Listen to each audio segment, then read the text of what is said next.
Welcome to CWSI's industry panel discussion on 5 security mistakes to avoid when enabling remote working with Office 365, the second webinar in a series on secure remote working. Our hosts, CWSI, are a Dublin headquartered mobility consultancy offering managed services, professional services, and training to many respected organisations across a wide range of industry and public sectors. They are a Microsoft Gold security partner and have been extremely busy in recent weeks helping their clients prepare for an extended period of remote working. This webinar is being recorded and you can enter any questions you have into the chat panel on the right and we'll pick that up. Firstly, some introductions. I'm Mike Wilson. I'm the CEO and founder of Ditto, and I have the pleasure of moderating today's session. Firstly, some notes on Ditto. We were founded in 2008 and we're a marketing and business development practice focused on emerging technology with offices in London and Dublin. Today I'm joined by Guido Marchetti, a mobile and security solutions sales professional at CWSI, with Mark Mitchell, head of Microsoft services at CWSI, and Eduardo Aguiar, modern workplace engineer at Microsoft. Hi, good afternoon, gentlemen. How are you?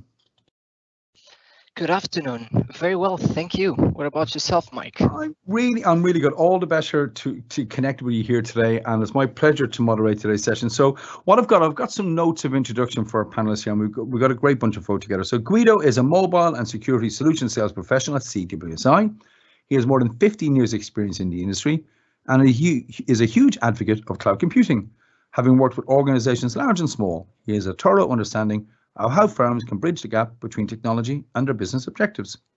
Mark is head of microservices at CWSI and boasts more than 20 years of experience in the IT sector.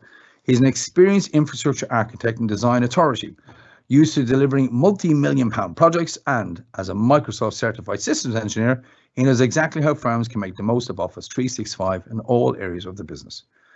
And Eduardo is a Microsoft sales engineer working in the modern workplace area, translating customer needs into collaboration and security solutions.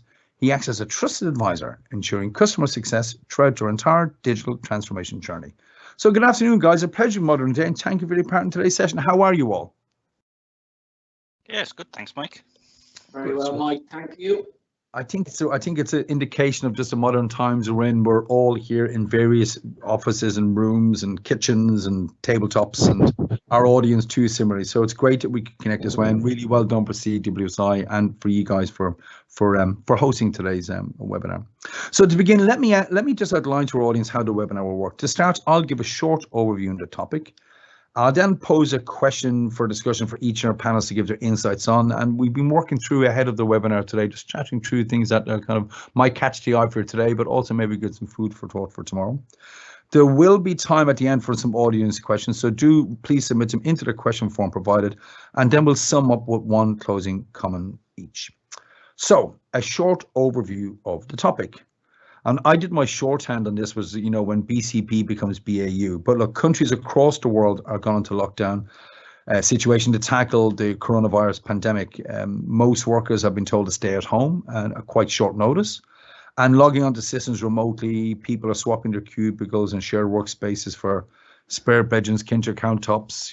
My home office here, I'm in rural Kildare here.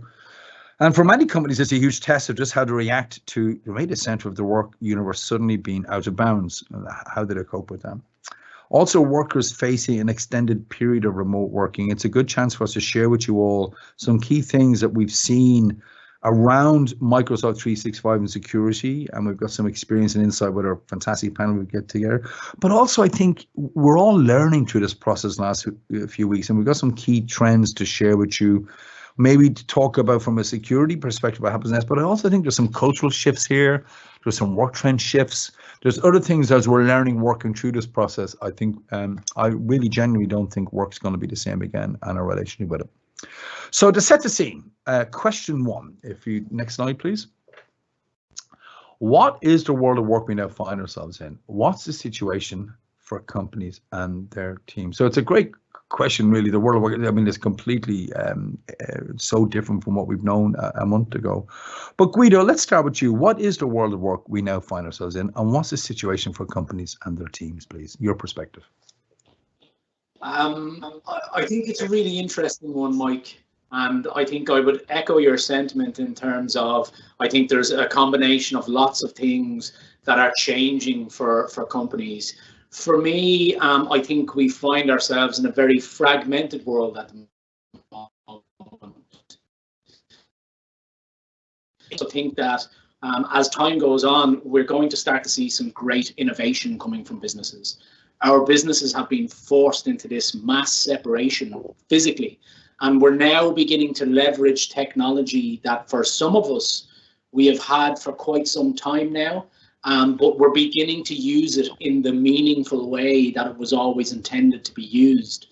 From speaking with some of the clients over the last 2 weeks, I've generally kind of seen 3 levels that businesses seem to be at this moment and in this juncture that we find ourselves. The first one that I've come across is the stop the bleeding type scenario, where it's their initial phase. People are looking to make sure that their employees have a bare minimum of what they need. Devices that are connected to the internet, they're getting email. In some cases, they're pushing out communication tools like Microsoft Teams, and an awful lot of the time they've been in a situation where they've had to deploy these quite literally overnight, but they did what they had to get the business to a stage where they could operate. I think the next phase on from that then is where beginning to think about the optimization of, to your point, the business continuity plan becoming business as usual. I think when a company realizes that they're at a stage where they realize the business is now being impacted, not just at a technical level, but also at a process level. Day-to-day running has now had to change. And also as part and parcel of that, their security and the considerations they would have used there in the past, they may have also slightly changed. Businesses, I think, are now realizing that they may need to adapt or just even reinvent is that they enable their business to move forward through this fragmented period we find ourselves in. An example and a common challenge I've seen is particularly for IT teams, managing something as simple as updates going down to laptops. A huge amount of clients are now beginning to think or realize that they have to start to rethink how they are currently managing that and how their infrastructure is able to cope with the world we're in today. And I think the final piece then is planning for life after this mass event. The realization that the genie is out of the bottle in terms of remote working. We have and we are going to have to change our business processes. We are currently going through that. Some of us, some are a little bit more mature. And in some cases as well, as I've already mentioned, we know our security and IT infrastructure and services and how we deliver that is also going to have to be reviewed. So I'm really interested. For me, point 3 is probably the most exciting piece, because as we return to work, what will the business look like? What demands will end users and our clients have? And to finish on that point, because of point 2 feeding into point 3, I think business of all sizes are going to find exciting ways to reinvent themselves. That's my opinion. Well, so that's a great. So I want to pick up on that and have a chat. Mark, I'd like to bring you in here. So what is the world of work we now find ourselves in? And what's the situation for companies and their teams? I guess just companies find themselves in a couple of ways here. Those that planned for this event and were able to implement something. Those who didn't plan for this event and had to scramble. So just your perspective on the world around us today and how, and where people find themselves in with distributed workforce, distributed teams, no access to their buildings. Some thoughts to share with our audience, that would be great, Mark. Yeah, sure, Mike. So as you say, most organizations have some form of business continuity plan in place. And I've been involved over the years with, how you plan these things out and the scale and the scope and the longevity that plan is based around. Now, obviously, from a realistic perspective, there is only so much you can mitigate against, and that typically doesn't extend to the sort of event that we're going through at the moment. So if you think, that event might be say, right, we need a call center, we need to keep at least 30% of that call center operating if, the business is inaccessible for a week. That's not the situation we're in at the moment. So why are a lot of organizations now are having to sort of like reinvent and rethink these plans out, and to obviously take advantage of the technology that they have available to them, is how can we sort of transition to 100% of our workforce working remotely, to 100% of our business processes being accessible and being able to develop and survive, really? Because how are we going to make sure that we can still get paid by our customers, that we can still invoice? How can we make sure that we can still deal with our customers? How can we provide service that we want, that we provide as an organization, and we can continue to do that? And then there's the reactionary element of it, that, you know, it caught so many people off guard that, you know, supplies of laptops, of iPads, of all sorts of devices just ran dry. And then the ability to sort of get those devices configured, rolled out, and in the hands of end users, you know, literally having people driving around people's houses, dropping off devices because they can't come to the office to get them. So it's been a massive change in how businesses are able to support those devices and use them. And then the other part is, again, the criminal element is always there to take advantage of a situation. So things like phishing, malware attacks, and all of these sorts of things. It's a bit of a different scenario when you can't go and ask the guy in IT if this is legit, that you sort of people are having to make decisions remotely. And, you know, because we're all working remotely, if you get that phishing email that says, "Hello, I'm your CFO, can you pay this company for me, please?" and he's sat next to you, that's easy to sort of check out. But when that's the norm now, that you're getting all those communications remotely, how do you verify that? It's a lot easier for you to be more susceptible to those sorts of issues. Yeah, no, I think that's a really great point. And I'd like to know, I mean, it's great here you've touched on, you know, BCP is where maybe one organization figures out its fallback plan and its continuity plan. But, you know, heading to Eduardo from a Microsoft industry-wide perspective, how did folk, this isn't just an organization, this is market-wide, not even market-wide, this is societal. How do you plan for this thing? So just some thoughts to share with our audience from what response Microsoft has seen in terms of the situation companies find themselves in and the kind of societal impact of this. Thank you, Mike. That's a great question.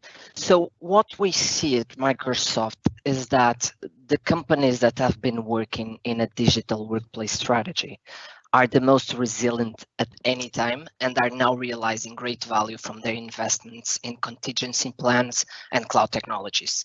And nowadays, regardless of this situation, organizations and teams must be agile and equipped to respond to change. And this change can come in a variety of ways and can be triggered by different factors. So businesses need to adapt quickly to ensure continuity and avoid disrupting the flow of work of their employees. So technology in this case must be an accelerator of organization evolution and never a blocker. This situation confirms what Microsoft has been advocating. So companies must find the perfect balance between providing the best-in-class digital tools to their employees so they can be productive anytime, anywhere, from the office, at home, in the street, anywhere, and also give the right visibility and control to their IT teams. And the companies who were forced to adopt remote working overnight, as Guido mentioned, due to this situation, will definitely in the future, and after this, reimagine how they operate, their internal structures, and after this, we'll start leveraging more collaboration technology and define new rules to lead remotely. No, yeah, I think so. I mean, we too, in our firm and our clients, and I guess too, the thing about here is not just your own company and your employees. It's how your partners work, your extended service providers, your customers, the broader market. Yeah, it brings us on nicely to the second question, actually, and I'm going to dwell quite a bit of time on the second question. So next slide, please. So can you share some example of how firms are coping with the situation? What processes have they put in place? Have they been successful? Now, I think, Mark, I'm going to turn to you first, just how firms have responded to this. And I think there's a response for sure that's a technology response. But I think there's also some cultural adoption ones, and Eduardo touched on there, firms are having to adopt remote working practices at pace. So just some examples that you can maybe outline for our audience here of how firms are coping with the situation. And when BCP becomes BAU and everyone's working remotely, what were the key things you've seen coming through? Yeah, sure. So like I say, it's fair to say that some organisations were better placed for this event than others. And that's not due to lack of planning or preparation. That's just down to the types of businesses they are and how they interact with their customers and such like. I mean, it's fair to say laptops and mobile phones are more prevalent these days than they were, say, 5 years ago, where I think, you know, the response to this event would have been much, much more difficult. So again, there's better use of cloud technology. It's more prevalent than it ever was before. So to a certain extent, people have been able to quickly adopt and change to sort of working remotely. There's obviously been a massive acceleration of some of those tools and services available, such as Teams, to be able to do events like this today. But it's not all the technology. I mean, obviously, from a end user perspective, that not everyone has a quiet space at home to work. Not, you know, children are off school at the same time, childcare issues, all of those sorts of things. So, you know, organizations that have adopted flexible working practices that are able to, you know, obviously make the best use of the situation for their staff and employees, that they can work at times that suit them around those issues. Obviously, video calls are becoming very popular. There's lots of conversations in the news the last couple of days about Zoom rising popularity, and that quickly followed by all of the security concerns that people are now having using that, which is quite interesting given that the UK government start publishing their whole meeting sessions via Zooms as well. But I suppose a lot of organisations have been planning or have adopted some of these mobile technologies in various scales and scope. So for those, it's, you know, reprioritising the projects that they have, basically delivering or upscaling these remote working projects much quickly than others, accelerating those plans. And then obviously the focus is about building and enabling that capability. So how we can get our employees working remotely as quickly as possible. And that's been right across the technology sector, that whatever solution you're using, how can we continue to use that remotely? And it's been very much a rapid planning around enablement, and security may or may not have taken the priority it should have done. Yeah, no, thank you. I want to pick it up. And actually, you know, even we talk about our own business here at Ditto, we switched all of it to distributed working, all of the campaigns we're working on with clients, and some of it's been great. Some of we've had to learn through it, and we're a digital native company. But I guess it's been strange when I saw some other firms like newscasters reporting the news from home, you know, people on the radio when the weather reports are being given from home. So I wanted to turn to Guido, and again, just to share from your perspective, we've touched on the security pieces here, but what are the key things that you've seen, Guido, you'd like to share with your audience on some of the processes that have put in place and where they've been successful, and maybe also where they haven't been successful, or things you might want to think about? It's a great question, Mike, and I think it does have a two-pronged approach. There's a plethora of technology we know that people can use, and I think a point around the point you talked about, different businesses really surprising you in terms of what they're able to achieve when forced with the need that you have to. I think it's going to be quite interesting to see the fallout of that from a cultural perspective.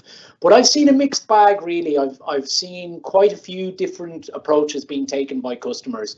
I've seen, in the case of Office 365, a huge reliance on Microsoft Teams, people literally deploying that in a very, very quick and scaled way, as quickly as was humanly possible for them to get it out. In some cases, I've seen instances where the IT team had access to something like Teams and Office 365, but they didn't get to the end users in time. The end users actually went and signed up to services like Zoom. Despite the fact the business had a corporate alternative, the end users just went off and did their own thing. So I've seen some of that. I've seen companies rely on traditional VPN solutions and remote desktop solutions for access to on-premise resource. I think that's still quite prevalent. So I'm seeing an awful lot of this hybrid where if you've got cloud stuff, access is generally straightforward, a little bit more complicated if you've not thought about pushing VPN. And I've seen a real kind of interest in something that's very innovative in the of people to work on mobile devices for frontline staff. So in the past, we would have all been familiar with bring your own device as a potential strategy and as a policy that largely sometimes dissipated around fears and concerns. But certainly for frontline service workers, seeing a couple of clients that have cloud services in place like Office 365, Google, whatever they're having, they're looking to a bring your own device strategy and looking at putting things in place to enable the expansion of the workforce on smart devices as quickly as is possible. Now, in some of those cases, I think security postures may have been relaxed ever so slightly. Of course, we wouldn't advise that, but I do appreciate that a quick response was required in this case. But really, it has been a mixed bag. I think those that were culturally ready for this are doing a little bit better than the ones that culturally weren't.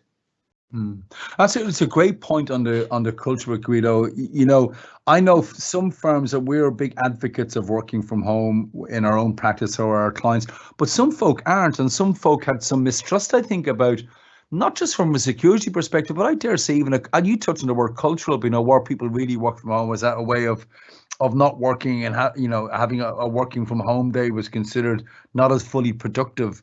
Eduardo, just turning to you, you know, just the firms that have been successful, how have they been successful, and this cultural perception of working from home and the shift in that, and sharing that with our audience, please. Yeah, so as Guido mentioned, there are companies who found very innovative ways of using these remote working tools. In my case, I see the examples that they use with Microsoft Teams, and I'm very surprised with some solutions that my customers find to support their business using Microsoft Teams. But yeah, now speaking more about the companies that were not prepared for this remote work flexibility. So we've seen many companies in different countries that had to implement Microsoft Teams as fast as possible. So they had a tool for the users to support and to have virtual meetings from outside the office. So I think the most important point that was already mentioned is that this shift is not only a technological challenge, but also a cultural one. So companies need to understand how and when they're going to communicate and collaborate, and most importantly, how they're going to keep a healthy and team-centric culture. So technology to support remote working is not enough. We need to add a substantial amount of change management to ensure proper collaboration in here. So it's fundamental to put people in the center of this process and get constant feedback from them. So a challenge that I believe these companies that were not prepared for this shift are going to face is, are we going to provide the right tools to our people, and how we are going to make our people use the right tools in the right moments. So I believe it is absolutely critical to have a bi-directional feedback channels between the IT departments and the business units, so we can drive success in the adoptions of these new ways of working. Yeah, I'm for sure just staying on this too. I also, it's been a bit stressful too, or a bit weird. I mean, it's not just working from home, but it's a forced societal change. There are people are locked in. And so I think actually having these tools has really helped people stay connected socially, I think. Now I know we've adopted some crazy stuff too. We have a weekly talent show at Ditto, where, you know, with weekly things that we've been doing, and I can see folk doing that on LinkedIn and online. So I think it's kind of come into its own too, this technology, for people just feeling connected, not simply just problem solving or working for the business. I think, as you say, I think Mark touched on, if this was 5 years ago, it'd be a very different perspective. Now, Eduardo, I'm going to stay with you, because the next question, please, next slide, please. I think we're going to drill a little bit deeper into Office 365, into how businesses use this to their best advantage, some of the highlights and best practices. So if you kind of share with our audience the kind of top tips for Office 365, What's driving this productivity among remote workers? And let's get into a bit more detail here now, Eduardo. So take it away. Yeah. So Office 365 is designed based on the principle that people will work from a variety of places and will collaborate as well with virtual teams. So it needs to deliver productivity regardless of the location or the device that is being used.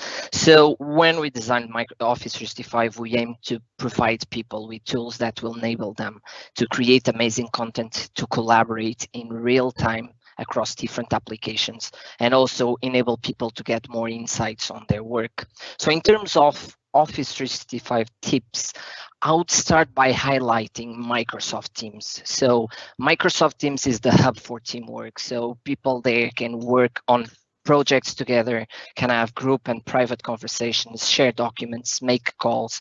And one of the biggest challenges in remote working is to create a culture with active and effective communication, so people can actually have a sense of belonging inside the team and the organization. And while communicating, we use words, tone of voice, body language, and we all know that tone of voice and body language are extremely important. So in here, my recommendation, and we follow this at Microsoft, is every time we have a call, we must turn on our camera. It's more information that we are sharing. We are connecting with that people that is remote. So use video conferencing as much as possible. And still in video conferencing, Microsoft Teams offers you a feature of blurring the background. So this will avoid unnecessary distractions or even uncomfortable situations.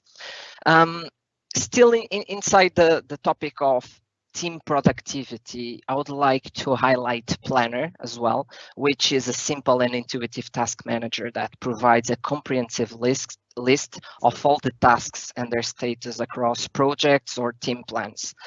So all your team's discussions and deliverables stay inside the plan, and they don't get locked away across different applications. And the last point I would like to point out is how people can get more productive and take the most out of their work through My Analytics.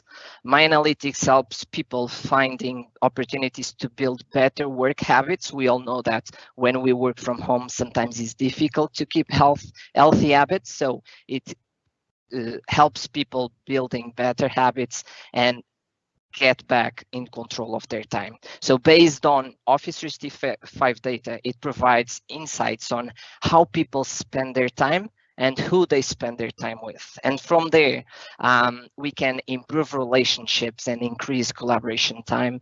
And also, I love this feature, I use it a lot, get more focus time. So we have an agent that suggests time slots to stop multitasking and focus on the core priorities. So if I have tips for remote work in Office 365, turn the camera on as much as possible. Use Planner for your team activities and projects, and take a look in My Analytics, because I believe you'll find very helpful tips over there.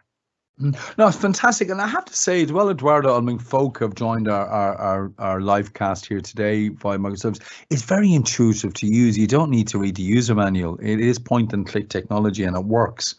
And I'm going to pass to Mark next. Just Mark, okay, so we've got Teams, we're using Planner, we're using sharing all this data, we've got our cameras on, we're collaborating, but I guess folk also want to know, in organizations, there are strict Chinese walls, there's strict security parameters, there's a strict way you share data. How is those type of guidelines and rules and principles adopted within Teams, Mark? Yeah, sure. So I think, as you say, a lot of organizations have a whole variety of tools and solutions out there that they use. Like I say, sometimes it's fragmented within an organization.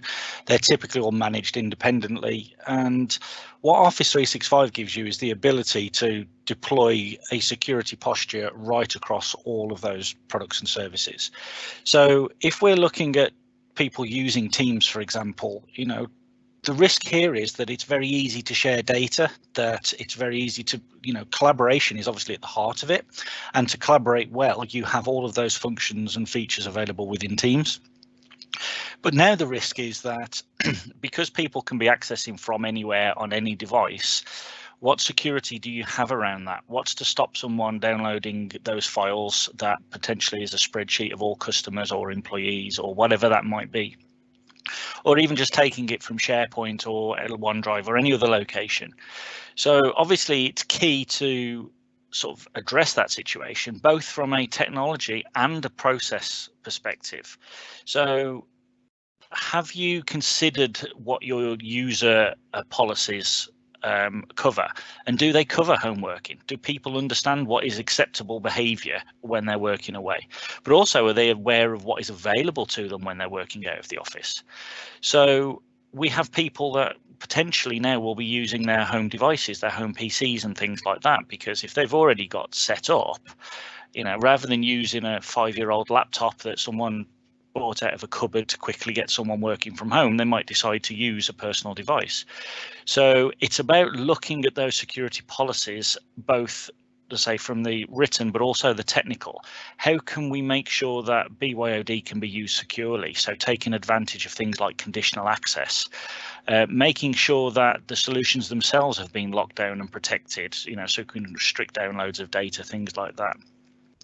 Making sure that there is also good communication plans. You know, people are now, everyone is isolated. So there's the mental well-being perspective that you need to make sure that you keep in communication with your teams. And Teams is obviously a great tool for doing that. So to make sure that everyone is engaged, that they can ask questions and you can answer them, and that people can work collaboratively, because that's the whole point. If people are working in an office, you know, they're all sat there together and they're all sort of sharing their workload. So you need to make sure you enable that. But again, the security boundary is often what is overlooked. That when you think we have our firewalls, we have our DMZs, we have our proxies in place, now everyone's working outside of that. And for organizations that hadn't planned for that, you now need to think, how do we extend that boundary? How do we wrap it around the tools and the technology we're using? And this is obviously where Office 365 has a fantastic story, that, you know, security was built in from the ground up, that you can now be very controlled around what you can allow your end users to do, but at the same time without impeding productivity, which obviously that's the last thing we want to do. So look, I mentioned that's fantastic, Mark, and I think bringing Guido in. I mean, firms have this. I mean, most businesses they are running Microsoft Office 365. They're running this stuff, and speaking to Eduardo there, he talks about the collaborative nature of using Teams. It's intuitive. You can collaborate. Marcus is touching on that. Well, factoring Office 365 from the ground up with security in mind, and it has the technology and the process in place to put the structure in place that people can feel secure. So, Guido, you know, just in terms of best practice for firms, what should the things they should be aiming for and thinking about this deploying Teams and leveraging 365? Shared by the guys, and I completely agree with quite a lot of what the guys have said. And I think enabling the workforce to operate is key. But I think it's a little bit more important than just giving them access to the tool.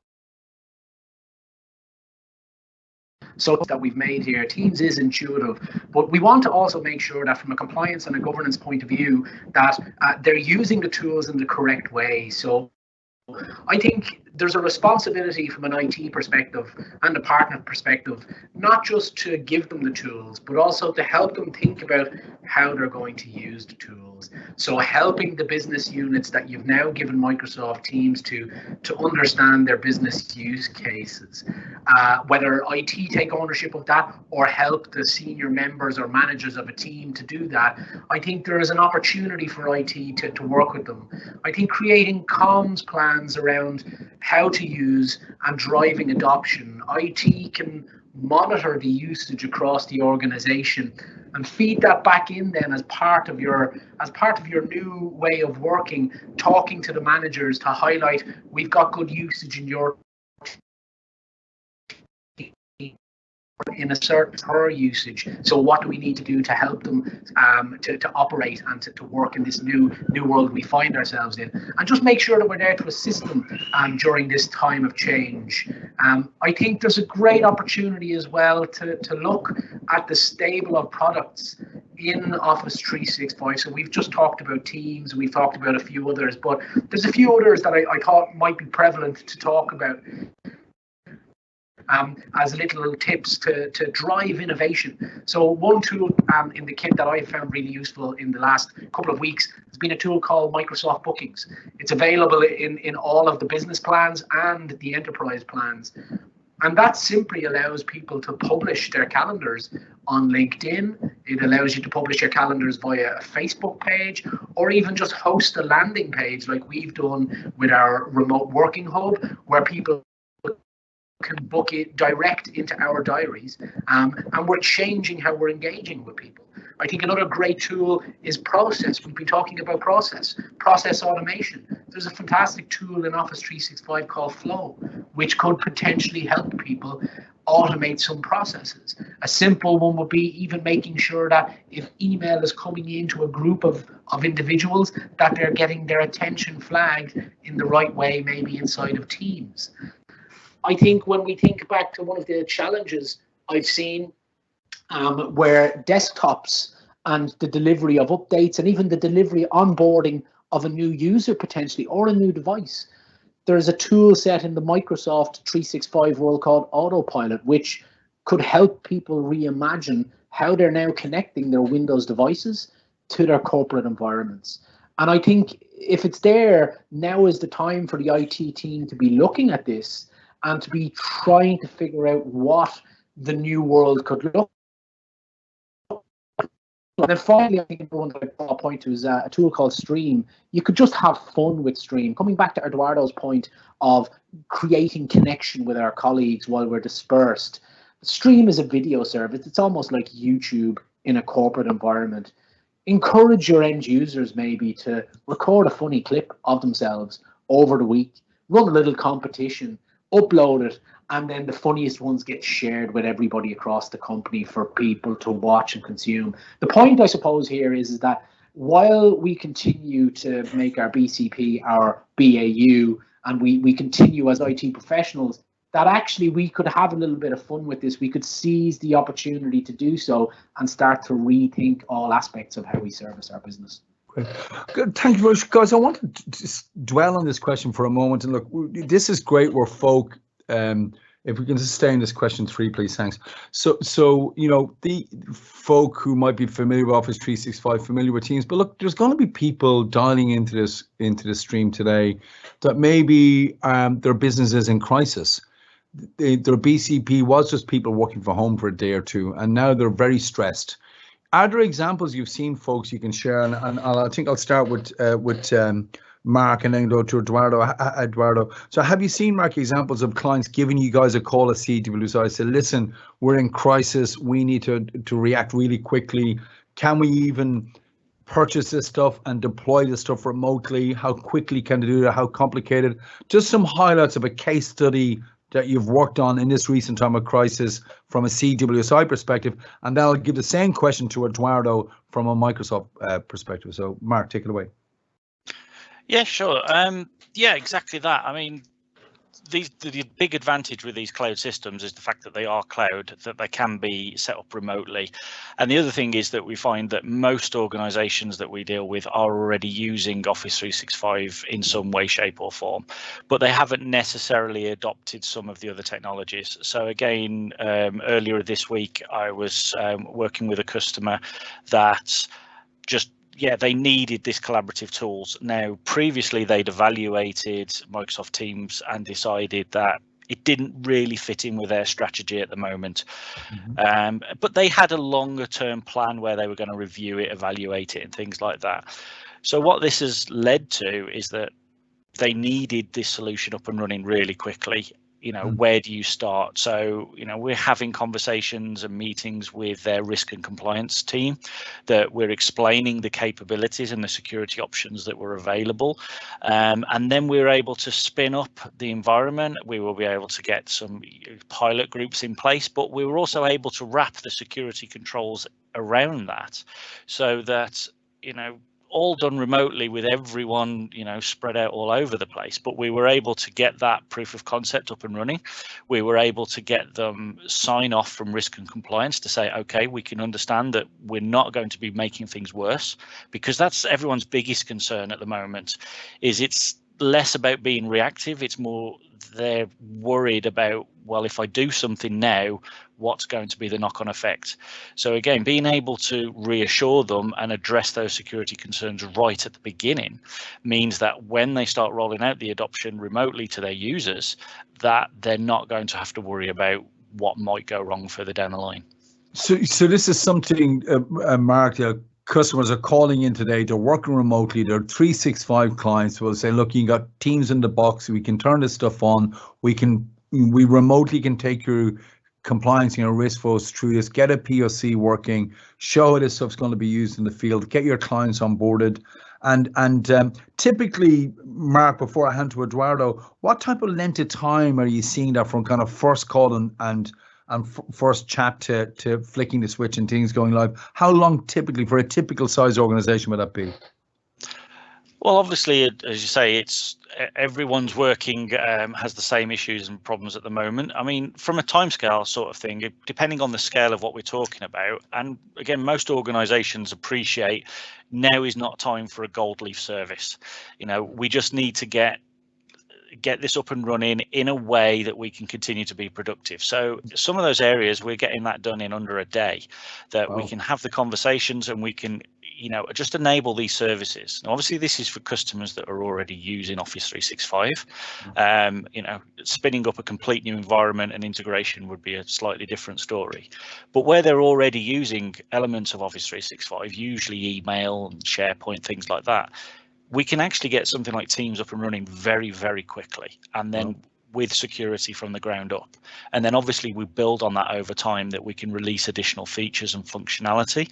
And again, looking for the longer term, there's work to be done in the future, but let's just solve the crisis that we're having today. That really well put, Mark. And just closing comments from you, Eduardo, on what you've seen for clients kind of quickly adopting this stuff now before we move on to the next question.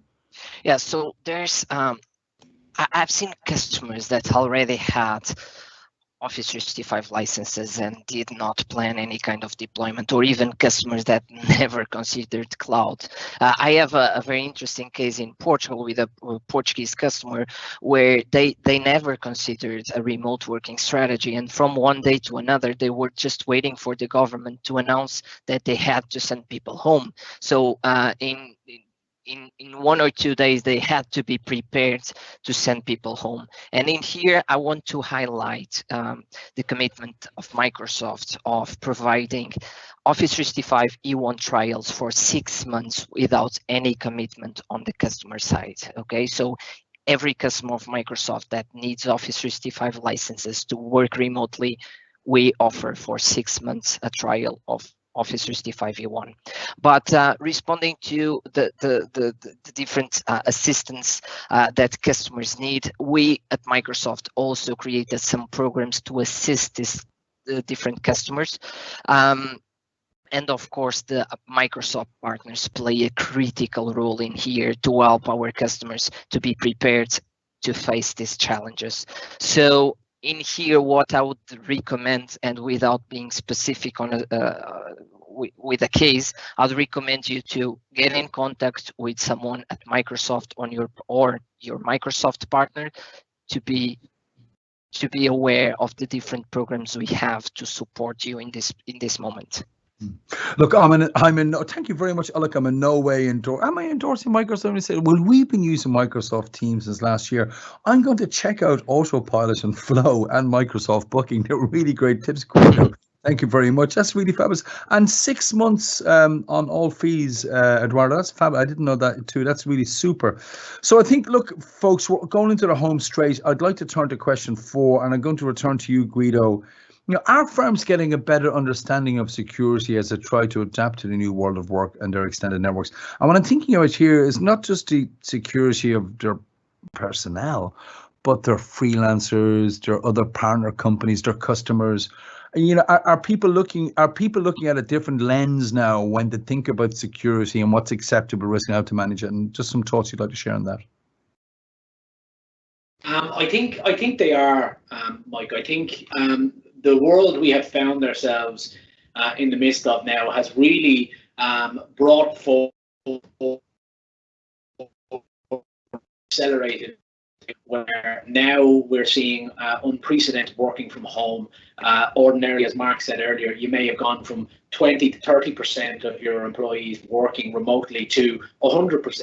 And I think what is now coming to light is that if you've taken the approach of securing just the moving parts ordinarily and leaving the more traditional method of security to everything behind the firewall will be looked after by the firewall.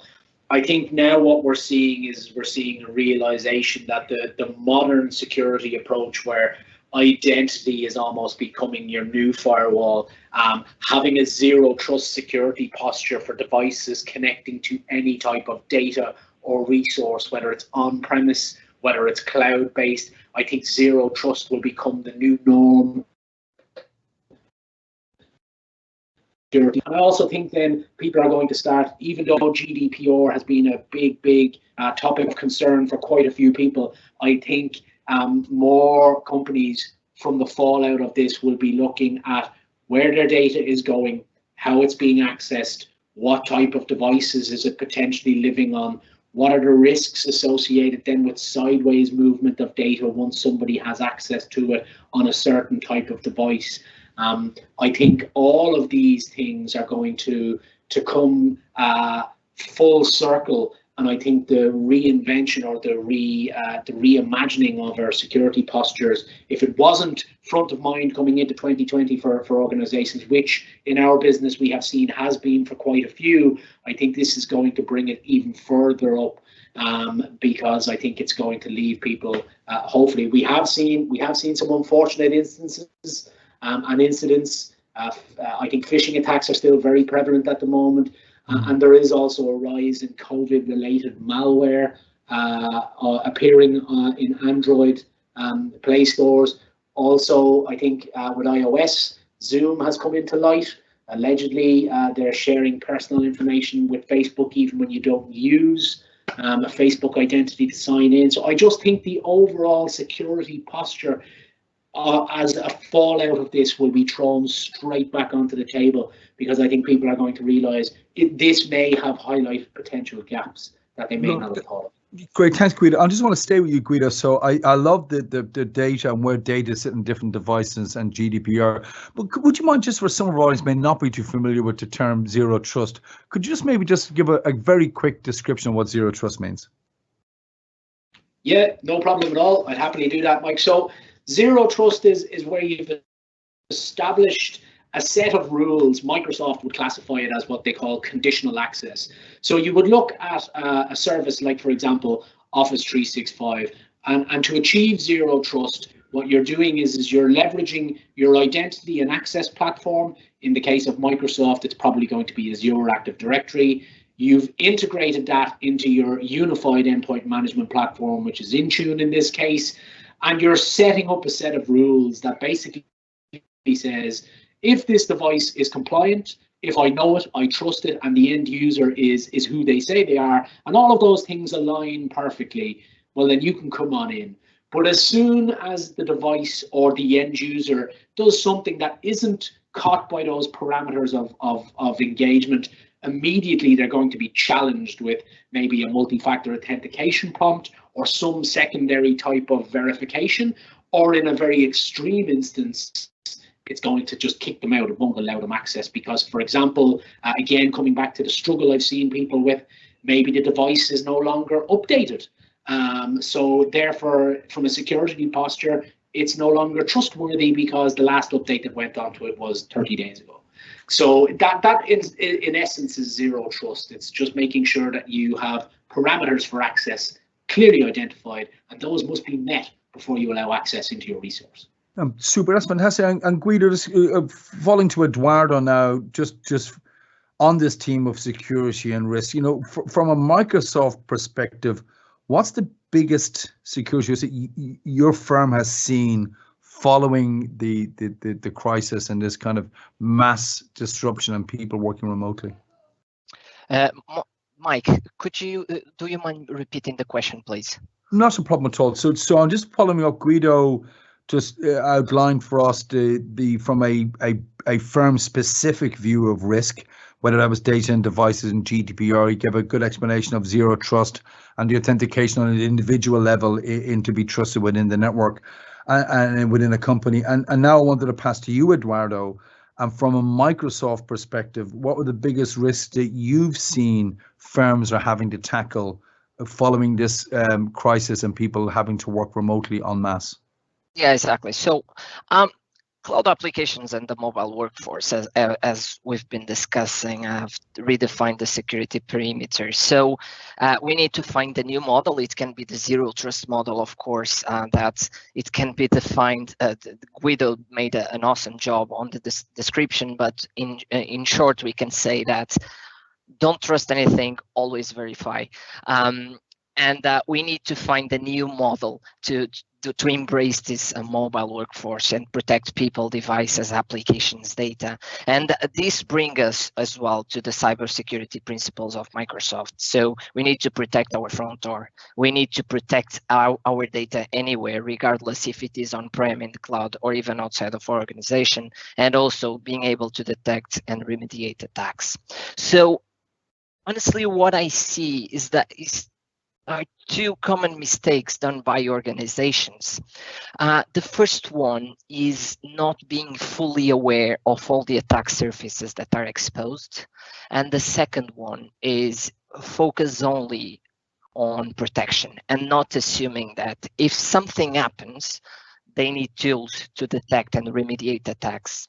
And based on this, to help our customers stay on top of their security and constantly improving their posture, Microsoft offers the so-called security score that allows customers to monitor and improve the security of Microsoft 365 across identities, data, apps, devices, and infrastructure. So it basically gives a dashboard with actionable recommendations to improve cybersecurity. So for the customers that don't know where to start, my recommendation would be to take a look on the security score and have an idea on how their security looks like and what are their biggest risks. Oh, fantastic. And that security scorecard is available online at the Microsoft site, Eduardo? Yeah, it's part of Microsoft 365. Oh, fantastic. That's great. Mark, just a closing couple of comments from yourself. I mean, you mentioned criminal phishing. You mentioned other elements of risk that are happening here. So our firms, you know, they have a risk security officers and CISOs and all the manner of internal folk, depending on the size of the organization. Are they getting a better understanding of how they need to adapt to this work? How's extended networkers working? What's your view on this? Just close off this question before we go to the final one. Yeah, it's fair to say that it's obviously been a steep learning curve for these organisations, you know, but they understand the risks and they understand the challenges. Where the understanding obviously needs to be developed is around, okay, that's fine working in my old fortress, but now everything's in the cloud, everything's moved beyond that perimeter. How do I basically ensure that standards are not dropped, that risks aren't introduced, and how do I protect that extended network?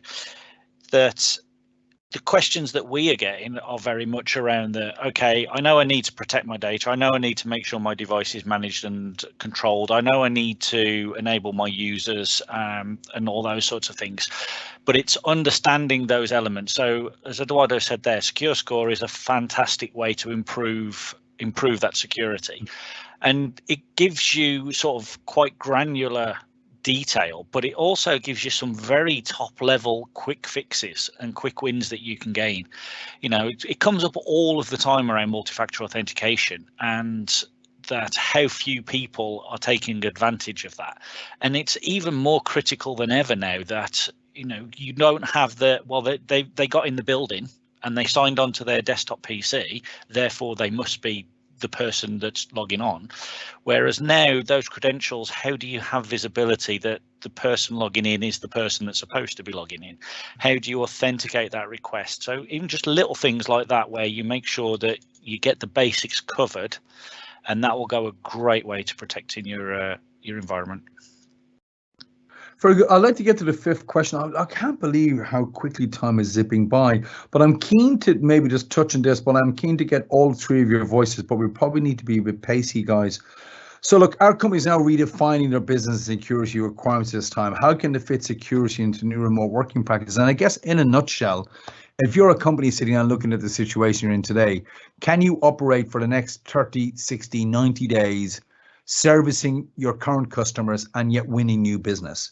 And our customers now quickly redefining the requirements and how to go up and do that. And that question to Guido to begin with, please. It's a great question. And for me, I think the initial 30-day time frame is identifying the low-hanging fruit. So Eduardo and Mark talked about Secure Score. Have a quick check of that. See how you're benchmarking against that. Look at the access piece I talked about. At a minimum, if you can, try to make sure you've got at least multi-factor authentication targeting your resources where possible. When it comes to your login pages for Office 365 and stuff, to reduce the opportunity for phishing attacks to actually happen, brand your pages if you haven't already done so. Brand your login pages. It just reduces the chance of being phished. Great. And Mark, a minute from remote access to. I beg your pardon, Guido. I cut across you. I'm so sorry, Guido. Over to you. No, you're quite all right. I was just going to say then, if you are allowing access to data and files in OneDrive and SharePoint, if you're not certain of the device that they're going to, maybe think about limiting the downloads and restrict some capability. Fantastic. Thank you. And Mark, just a minute from yourself on this. Yeah, so just to expand on that, yes, if you're going to continue to work in this remote working way for an extended period of time, it's making sure that you have access to your applications and your data in a secure way that you can continue to operate, because there's nothing worse than having something in a box in an office that you can't get to anymore. So planning that out and making sure accessibility and productivity can continue is a key part. Thank you. And thank you very much. And then Eduardo, how are companies now redefining their business security requirements at this time? Just 1 minute from you on this, please. Yes, so I would like to highlight the Microsoft recommendations in terms of security for remote working. So these are 5 different steps, very simple to implement, that companies can start benefiting. So number 1, enable multi-factor authentication. It's the most important thing to have in an organization. It prevents 99.9% of phishing attacks.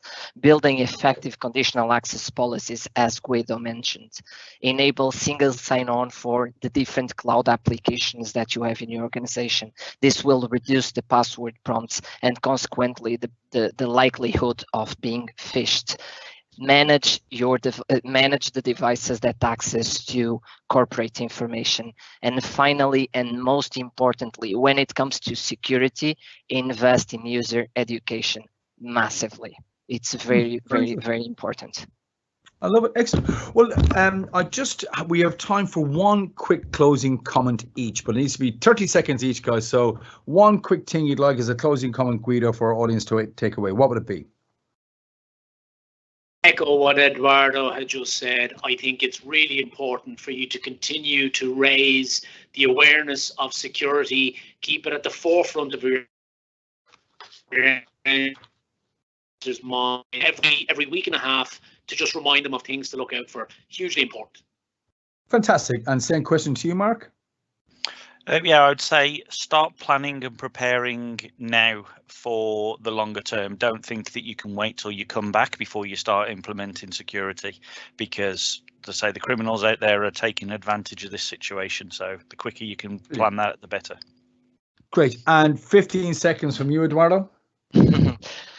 If I can sum up my intervention, enable multi-factor authentication no matter what. Passwords are no longer effective. Okay, fantastic. Well, listen, so then many thanks to our panel for sharing their insights with us, and to CWSI for bringing this event to market. To find out more about CWSI and their secure remote working resources, please visit cwisecurity.com. All of the digits and links are there on screen. This session has been recorded, and a link to that video will be shared via email. For more great remote working insights, stay tuned in. Thursday, 16th of April is our next webinar. For more information or discuss any of the topics covered today, please do get in touch with CWSI on info@cwsi.co.uk. I just really want to thank Eduardo, Guido, and Mark for a really interesting afternoon. Thank you so much. It was very useful, very insightful. And thank you very much. Until next time, thank you for attending. That's it.